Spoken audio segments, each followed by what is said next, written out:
Dass Sie jedweden Antisemitismus angesprochen haben. Das Entlastungsnarrativ wirkt nach in unserer Gesellschaft.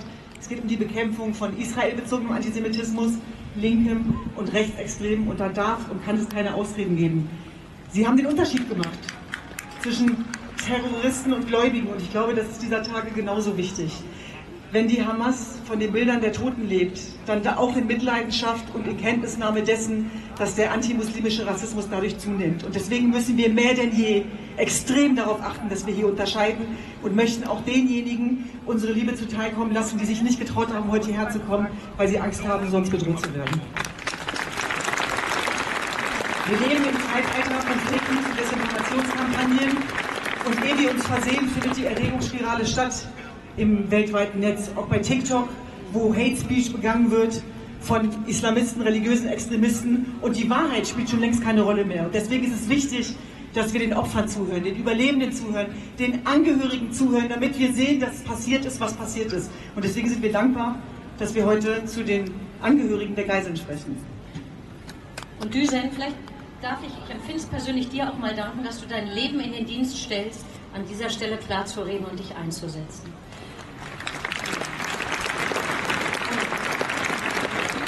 Herr Bundespräsident, Sie haben es gerade gesagt. Ich möchte die Worte nicht wiederholen, aber Sie haben gesagt, wir können uns nicht vorstellen, was dieser Schmerz ist, den die Familienangehörigen der Geiseln im Moment mit sich tragen. Wir können ihre Ohnmacht nicht ermessen und die Zeit, durch die sie gehen. Sie sind Angehörige der Familien, sie sind jetzt hier, der Familien Ben-Ami, Asher Katz, Moses Katz und Roman. Und jetzt werden zu Ihnen sprechen Roni Roman und Joni Ascher. Und wir danken Ihnen, dass Sie jetzt den Mut finden, auf diese Bühne zu kommen und hier zu uns und zu Ihnen zu sprechen.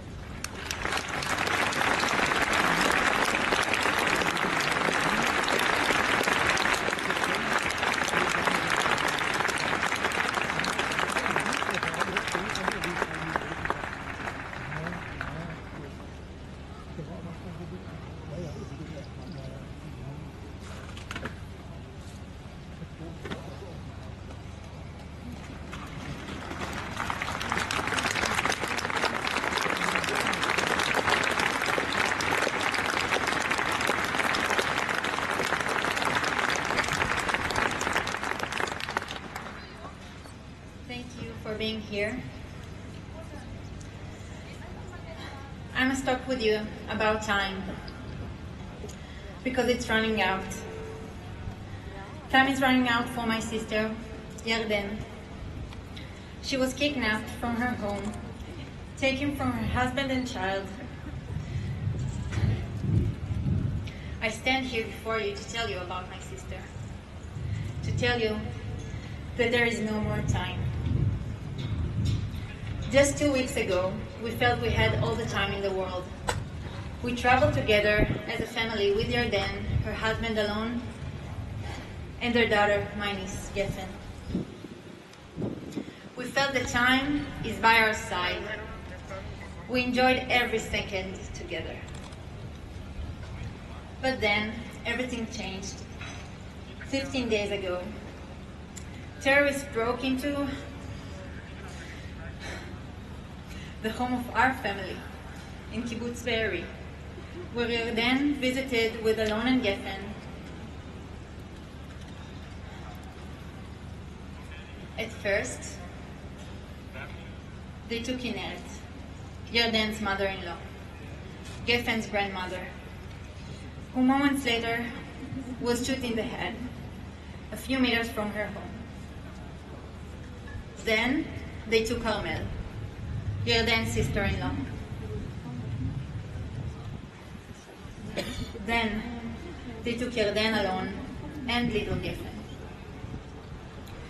They were dragged into a car and taken towards Gaza. Just before reaching the border, in a split-second decision, Yarden and Alon jumped from the moving car. Yarden holding Geffen in her arms, desperately trying to save her child. They ran for their lives while the terrorists chasing them, shooting at them. At that moment, Yarden made another split-second life or death decision. She passed Geffen to alone, knowing he can run faster and has better chance to save Geffen. Alone hid with Geffen for almost 24 hours until they reached the army forces. But my sister, she didn't have enough time.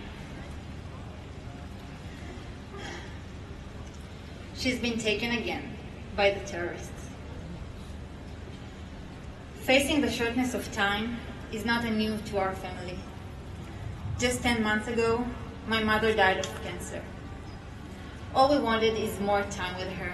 Just another year, a month, a day, even an hour. When my mother passed away, Yarden's daughter Geffen was only 2 years old. Today she is 3 years old, and already lost another grandmother. She should not lose her mother also. I should not lose my sister. This is not the time. If Yarden doesn't return, all the mothers in my life, in Geffen's life, will be gone. My mother's death was unavoidable. Humanity has not yet cured disease. But Yarden's death can be prevented. This is the time for humanity to stand strong and defeat terrorism. It is our time, your time, to help save lives.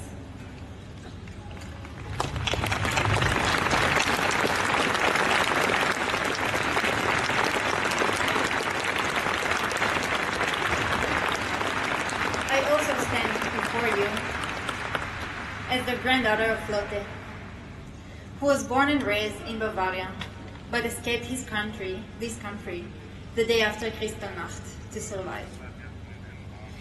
Grandma Lotte was one of the pioneers building the State of Israel and did everything to ensure a good and safe future for her family, for her people. But today, 85 years after my grandmother escaped, my sister had to run away from terrorists who wish to harm her simply because she is Jewish. 85 years after my grandmother escaped Germany, I return here asking for your help. I ask you now to take a moment and imagine the last birthday you celebrate with your family, the last birthday of your sister or your brother. Imagine they are not there. Imagine you are waiting for them, but they just don't come. Imagine you have no idea where they are. You can't hug them, you can't write, you can't sing happy birthday song. Please imagine this. Because for me, it is a reality. Today is my sister's birthday. I stand here before you, alone. Not knowing where she is and unable to hug her. I'm asking you, don't leave me alone. We still have a chance for a small happy ending.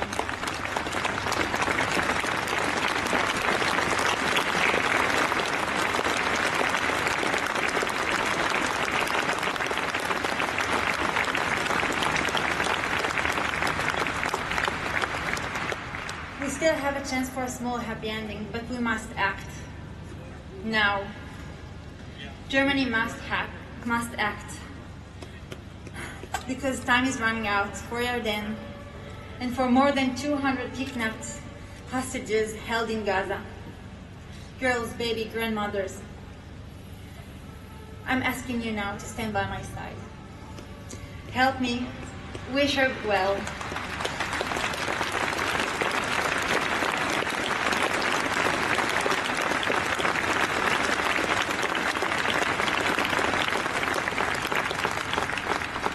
Together our power is greater.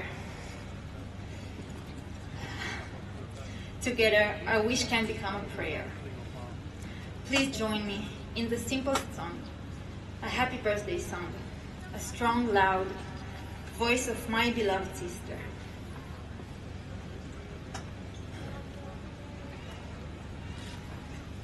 Happy birthday to you. Happy birthday to you. Happy birthday, dear Jordan.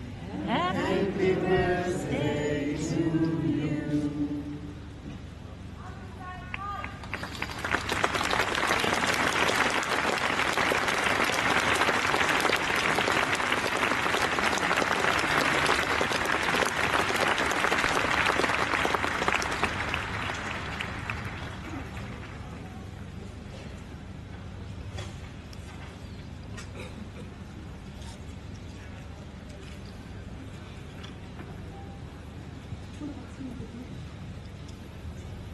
I am a fool. My name is Yoni Asher, and I am a fool. My name is Yoni Asher. I'm 37-year-old, husband of Doron, father of little Raz and Aviv, who will be celebrating their 5th and 3rd birthdays in this coming January. On Saturday, 7th of October, while my family was visiting my mother-in-law in kibbutz near Oz, I was sent a video through the social media in which I watched my wife, my 2 little daughters, my mother-in-law being kidnapped to Gaza by Hamas. I was more than 100 kilometers away from there back in our house, and I felt like a fool. As a father and a man blessed with 3 amazing women in my life, the most important and basic requirement is to protect them from all harm.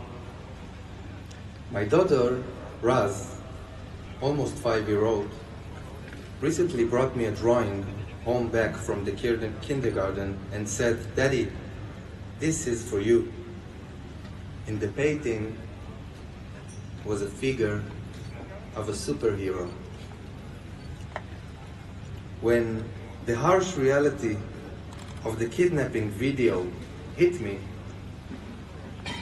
these were the only words in my head. Foolish man, how helpless I am.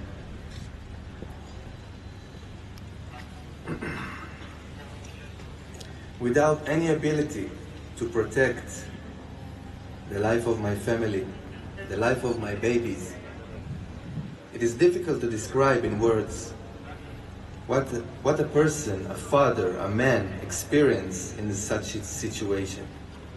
I guess the bottom line is to fall and die or get up and fight.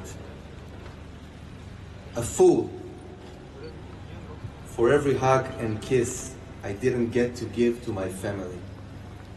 A fool for every missed opportunity to inhale the amazing scent of my daughter's hair. A fool for every word of admiration towards my wife which I didn't have time to say to her. A fool for every possible moment that I didn't give to my family.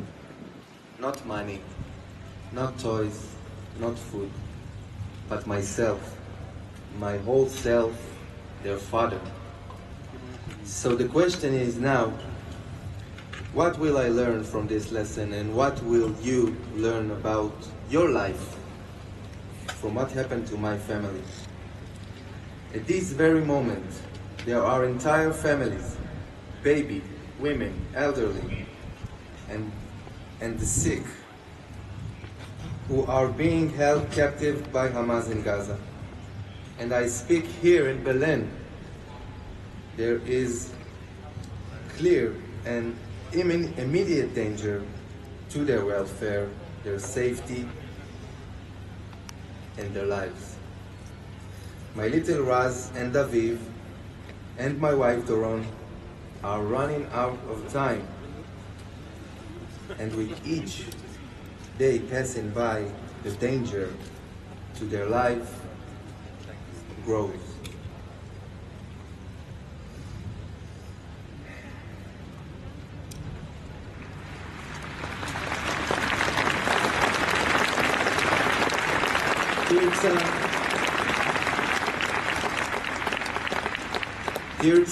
Tirza Naor, my wife's great-grandmother, born in Munich, and is a Holocaust survivor, died at the age of 100 just a few months ago. A woman I loved and admired, and she also loved me very much. Smart, noble, who until her last day listened to the classical music and watched the German media channels. I am comforted by the fact that she did not have to witness her granddaughter and two great-granddaughters brutally kidnapped from their home during this horrific massacre. German citizens, including women and babies, including my wife and my babies, were kidnapped and are being held captive by Hamas. This is an unprecedented situation, an international crisis, and therefore this is a defining moment. A defining moment for leadership, a defining moment for the German people, a defining moment for the Israeli people and the entire Western world.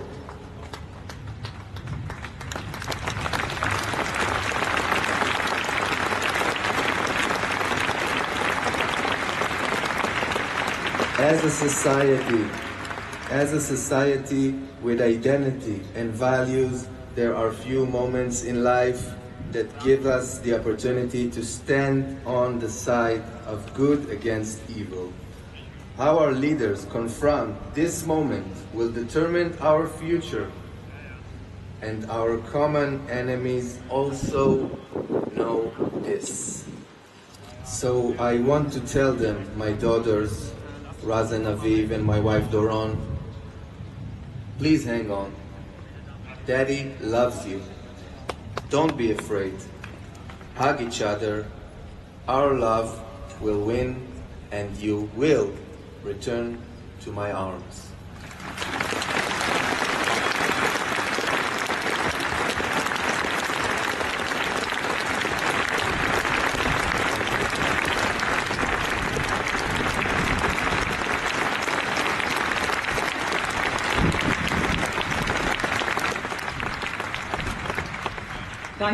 Danke für diese eindringlichen Worte, die einmal mehr beweisen, dass die psychische Widerstandskraft